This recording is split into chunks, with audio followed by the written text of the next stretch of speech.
datang di lingkungan PTP Terminal Non-Peti Kemas. Kami memiliki visi yaitu menjadi pemimpin operator terminal non-peti kemas di Indonesia dengan misi menyediakan pelayanan terintegrasi yang kompetitif dan berkelanjutan guna mendukung ekosistem logistik dalam rangka meningkatkan pertumbuhan ekonomi nasional. Kami juga berkomitmen untuk memberikan pelayanan prima, mencapai zero accident, zero spill, zero loss, dan nihil kasus penyuapan, serta melakukan improvement secara terus-menerus yang tertuang dalam kebijakan mutu, K3, lingkungan, dan anti penyuapan. Kami memiliki 11 cabang pelabuhan yang menangani bongkar muat non-peti kemas dan 2 proyek kerjasama dengan Shorebase. Berikut kami jelaskan safety induction yang berlaku di area PTP Terminal Non-Peti Kemas. Terminal pelabuhan ini memiliki berbagai area yang tercakup dalam area lini 1, di antaranya area dermaga, area gudang, dan area lapangan. Pada saat ini, Anda sedang berada di area safety induction yang telah ditetapkan atau pada gate in, gate out atau checkpoint yang berfungsi sebagai pintu masuk dan keluar dari area lini 1 PTP Terminal Non-Peti Kemas. Dalam rangka menerapkan sterilisasi area kerja, pekerja dan visitor yang memasuki area lini 1 akan melalui proses pengecekan orang dan barang pada checkpoint atau pengecekan kendaraan pada gate in, gate out.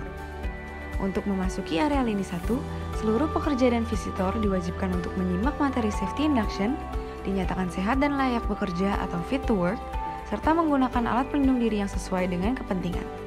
Alat pelindung diri umum yang wajib digunakan di area lini 1 meliputi safety helmet, safety shoes, serta safety vest atau wear pack.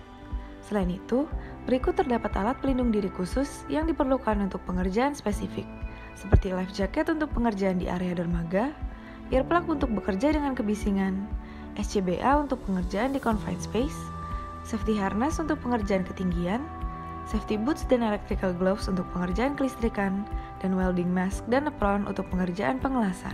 Apabila telah memenuhi serangkaian persyaratan tersebut, maka akan diterbitkan paspor HSSE berupa QR Code untuk pekerja dan visitor sebagai akses masuk. Terminal pelabuhan ini memiliki berbagai fasilitas umum, diantaranya toilet, shelter, jalur pedestrian, dan shuttle car. Terminal pelabuhan ini juga dilengkapi berbagai peralatan keselamatan diantaranya sirine atau alarm, apar atau apap, hydrant, kotak P3K, titik kumpul, ring buoy, life jacket, dan stretcher. Selain itu juga terdapat fasilitas sarana pengelolaan sampah berupa 5 jenis tempat sampah untuk sampah bahan berbahaya dan beracun, sampah kertas, sampah organik, sampah non-organik, dan sampah residu. Bahaya dan risiko di area pelabuhan serta upaya pengendalian. Upaya pengendalian atas bahaya dan risiko di area kerja dapat dilakukan melalui hierarki pengendalian risiko yang meliputi upaya eliminasi atau penghilangan sumber bahaya, substitusi atau penggantian sumber bahaya, pengendalian teknik atau desain ulang tempat kerja, pengendalian administratif dengan pemasangan rambu, pelatihan, dan upaya administrasi lainnya, serta penyediaan dan penggunaan alat pelindung diri. Berikut adalah beberapa bahaya dan risiko yang dapat ditemui di lapangan beserta upaya pengendaliannya, di antaranya tertimpa, tertimbun, dan terjepit muatan akibat kegiatan bongkar muat yang dapat dikendalikan dengan pembatasan area kerja, pelaksanaan training dan sertifikasi, maintenance rutin, serta penyediaan single man. Selanjutnya terdapat risiko tertabrak, terlindas, dan tercebur ke laut akibat kegiatan mobilisasi alat berat maupun truk yang dapat dikendalikan dengan pemasangan sirine dan rambu reflektor di dermaga, pengecekan SIA dan SIO sebelum mulai kerja, dan penyediaan ring buoy. Selanjutnya, terdapat risiko truk tercebur ke laut akibat kegiatan mobilisasi yang dapat dikendalikan dengan pemasangan sirine dan marka jalan Cat's Eye di pinggir dermaga. Lalu, terdapat risiko terbakar akibat ledakan, api, dan bahan berbahaya yang dapat dikendalikan dengan penyediaan alat dan sistem proteksi kebakaran, SDS, serta penempelan stiker B3.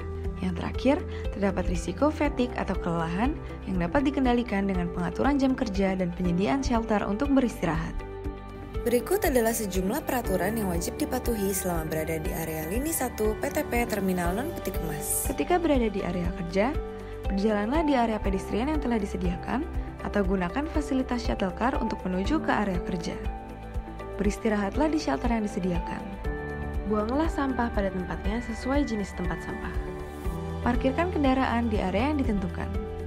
Perhatikan rambu-rambu yang ada. Gunakan alat bantu untuk menghindari pinch point.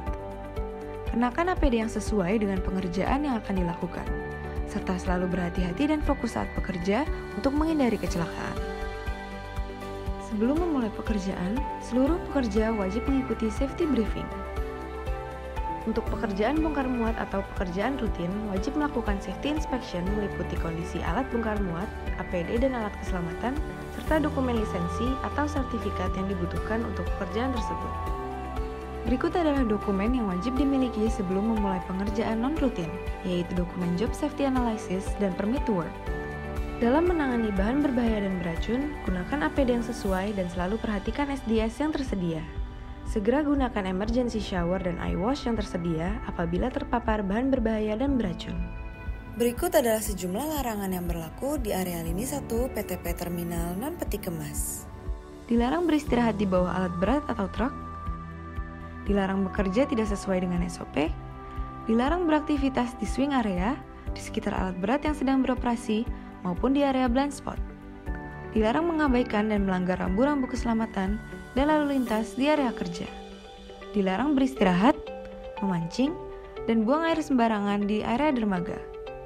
Dilarang memarkirkan truk sembarangan di sisi dermaga dan menutupi jalur evakuasi.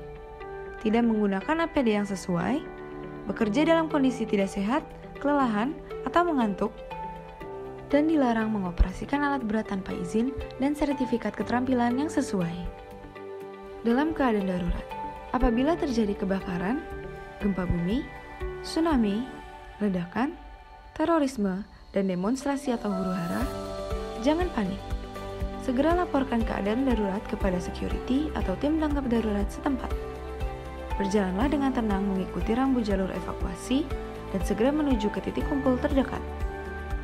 Dengarkan dengan seksama dan ikuti arahan dari komandan evakuasi. Dilarang untuk memulai pekerjaan kembali sebelum keadaan dinyatakan aman. Apabila terjadi kecelakaan kerja, keracunan, atau serangan binatang buas atau serangga, segera laporkan keadaan darurat kepada security atau tim tanggap darurat setempat untuk mendapatkan pertolongan pertama dan rujukan ke layanan darurat atau fasilitas kesehatan. Apabila terjadi tumpahan di laut maupun di darat, segera hindari dan jauhi area yang terpapar tumpahan dan laporkan keadaan darurat kepada security atau tim tanggap darurat setempat untuk dilakukan mitigasi. Dilarang untuk mengambil dokumentasi dari seluruh rangkaian kejadian tanpa izin. Selain itu, berikut adalah beberapa nomor darurat yang dapat dihubungi ketika terjadi keadaan darurat. 118 atau 119 untuk menghubungi ambulans, 113 untuk menghubungi pemadam kebakaran, 115 untuk menghubungi Basarnas, dan 112 sebagai nomor darurat umum. Mengetahui safety induction sejak awal dapat meminimalisir angka kecelakaan saat keadaan darurat. Jangan pernah abaikan safety induction demi keselamatan bersama. Demikian safety induction agar menjadi perhatian dan selamat beraktivitas.